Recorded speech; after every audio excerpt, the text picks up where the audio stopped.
Have you ever been stuck in the middle of nowhere and all you really want is some ice cream, but there's nothing cold around, no fridge, no ice to use? We have been there too, and that's why in this video, We are trying to make ice cream, but not a usual one. We're gonna make ice cream without using anything cold. We will take you through the process of finding the method, how we made it, and of course, test it out. Finally, we'll break down the science behind ice cream and how this method works. And as always, hello everyone, I'm Phil. and I'm Sophia. Welcome back to Easy Foodsy.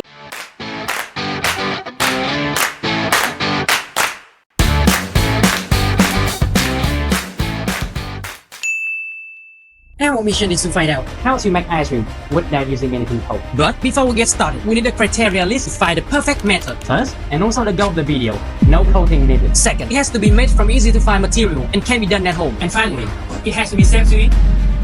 What's the point of making ice cream if you can eat it, right? Right after we have our criteria ready, we know this mission is going to be tough. So we start searching everywhere: Google, YouTube, books. We even try contacting our ancestors for advice. After a long time, we find tons of results. Most of them they were using a fridge, an ice cream maker, or some cooler ways like ice and soap, dry ice, and even some liquid nitrogen. But since they all involve cold stuff, which didn't meet our first criteria, so they were out. Did you ever try the off-down method? Leave a comment and tell us how it went, okay? Anyway, after hours of searching with no luck, we decide to take a break and watch some movies. And while watching our favorite series, Breaking Bad, an idea sparked. If metal wire can make thermite, a mixture that can produce a very high temperature on combustion with chemistry only, could we possibly use chemicals to make something cold enough to create the freezing temperature we need? With that in mind, we go back into research.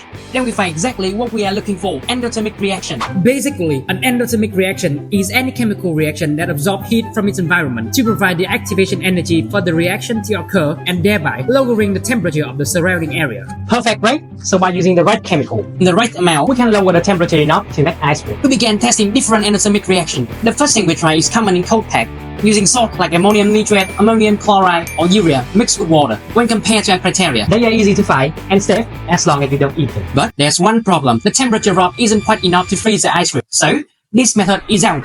The second method we found involves mixing two chemicals to create an endothermic reaction. And this might be the most missing chemical. These chemicals are pretty easy to find and can be done at home. And next, as long as you follow the safety guidelines and don't let the chemical touch the ice cream, you will be okay. And the best part, the endothermic reaction created by this method is so intense, it can drop the temperature below minus 18 degrees Celsius, which is even colder than the most powerful freezer. Like the original goal of the video, both chemicals can be stored at room temperature. That means no coating is needed. So, based on all of this, we can temporarily conclude that this method is a good option. However, this is all just a theory for now. So we decided to build a mini model to test how safe and possible it is. Before we continue, we have to warn you that next one contains some activity that is a little bit dangerous.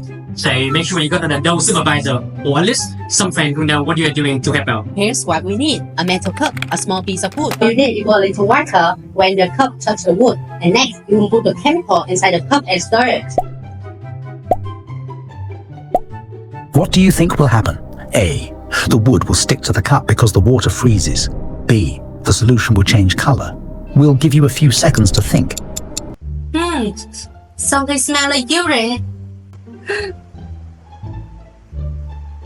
That smells like ammonia. Stop breathing that in. Open the window.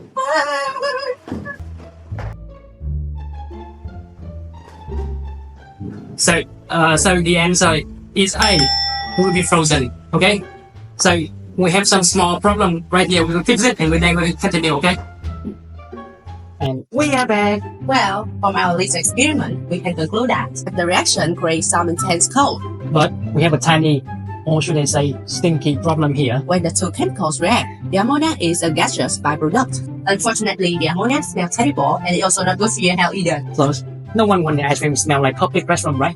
Fixing this took us a while, but luckily, we found that ammonia dissolves really well in water. 1 liter of water can absorb more than 400 liters of ammonia at room temperature. So, in theory, as long as we keep the chemical away from the ice cream and direct the ammonia gas into the water, we should be good to go.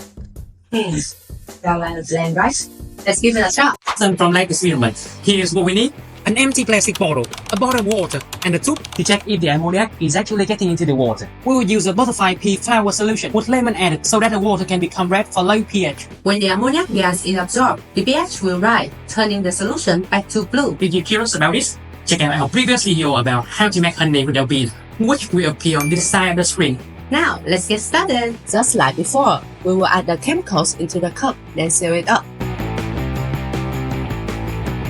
and direct the ammoniac gas into the water bottle on the sides.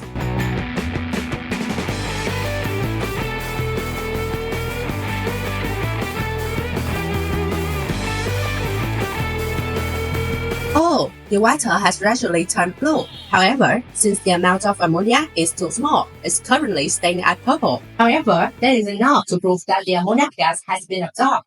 That means with success. Just imagine, what would happen if we use like 20 times of the chemical we are using here? Stay tuned to find out. For now, let's scale things up. Here's how our machine works. We place the two chemicals in a container. Make sure they're kept separate until we're ready. Otherwise, you have ammoniac gas everywhere. Next, we add two marbles to act like a mixing bowl in spray can, so we can mix the chemical without directly touching them. Once that's set, we tightly seal the container with another container to avoid any gas leak. Then, with a good shake, the chemical mix, everything begins to cool down, especially the top container, and ammoniac gas flows smoothly into two prepared bottles through tubes. We also add bottle in the middle of each tube, which will help transfer the gas easily. Finally, as the top container cools, we pour the ice cream base, give it a stir, and voila, ice cream without anything cold is created. Now, let's set up this machine and make some ice cream. Here's what we need.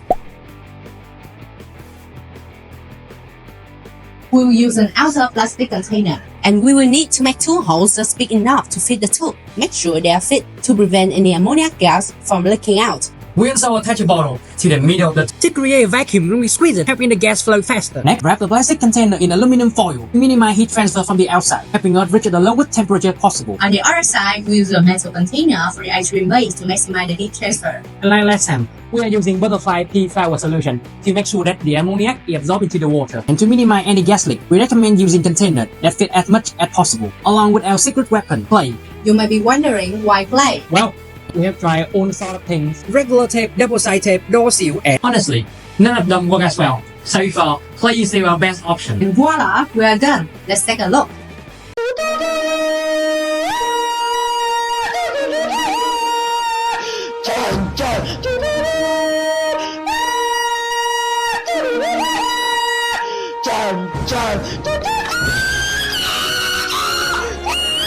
We haven't prepared the most important ingredient, the ice cream base. So now we will put two chemicals into the container.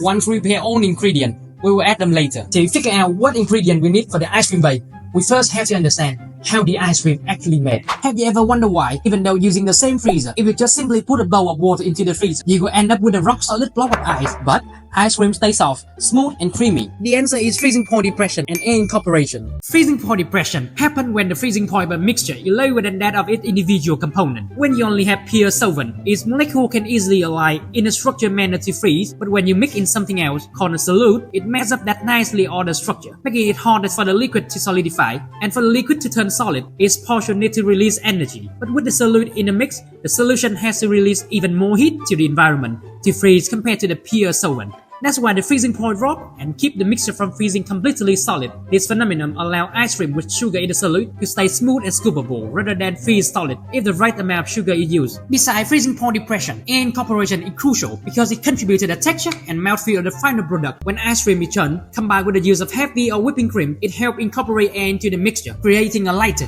creamier texture. Using the principle, we come up with a super simple recipe for making ice cream. If you have any cool ice cream recipes, be sure to drop them in the comment. We would love to hear them all. Okay, so back to the recipe. That's all you need. Add whipping cream and sweetened condensed milk. Start by adding whipping cream into a bowl. Turn on your mixer and whip it up.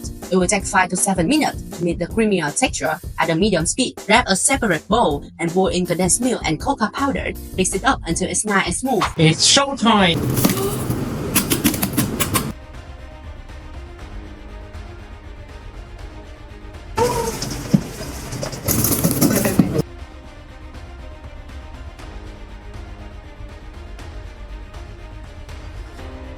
So far so good, no smell at all. We will put the ice cream mixture into our cooling machine. And next, our condensed milk and cacao. Everything seems to be going perfectly. The ice cream container is cooling down, there are no ammoniac leak and no part of the machine are falling off. And according to our plan, we are going to have a delicious batch of ice cream in about 5 minutes. But something goes wrong. The first sign of trouble appears. The bottom of the container is getting colder than the ice cream container. Not a good sign. Even though we are using a metal container, best heat conductor we could find, but since the chemical mixture isn't directly touching the bottom of the ice cream container, so the cold isn't transferring effective enough to freeze the ice cream, we also wrap the container in foil, hoping it will trap more cold inside, but some heat is still escaping, reducing the reaction effectiveness. To solve it, we tilt the container, hoping the mixture will make direct contact with the bottom. After a while of constant stirring, the ice cream starts to show the sign of freezing, but still not enough. At this point, we consider another problem. If we use enough chemical to absorb enough energy from the environment to freeze 500 grams of ice cream base, and should we add all the ice cream base at once? And when we glance over the 2 bottles of water nearby, a third issue becomes clearer. With over 28 liters of ammonic gas produced and dissolved into water, this butterfly pea flower solution should have turned blue by now, but the color is barely changing, even less than our previous experiment with less amount of chemical. Is it the positioning of the bottle, the size of the tube, or something else? As more time passes and the ice cream still isn't freezing, we conclude that our experiment to make ice cream without anything cold has failed. But this isn't the end. It's a shame that our ice cream base didn't freeze the way we hoped, but I believe we can still beat this challenge, just not in today's video. And if you got any ideas, you can comment to let us know. We appreciate it, and your ideas may be the final piece to make this thing happen. I guess it is the end of the video. If you enjoyed it, you can support us by hitting that subscribe button and giving us a thumbs up. That would mean a lot to us. You can also drop us a comment letting us know what dish you want us to recreate next. And we are Foodsy. See you in the next video. I think we need to wrap some ice cream to cheer ourselves. Miss Heisenberg, we won't let you down. Come on, Phil.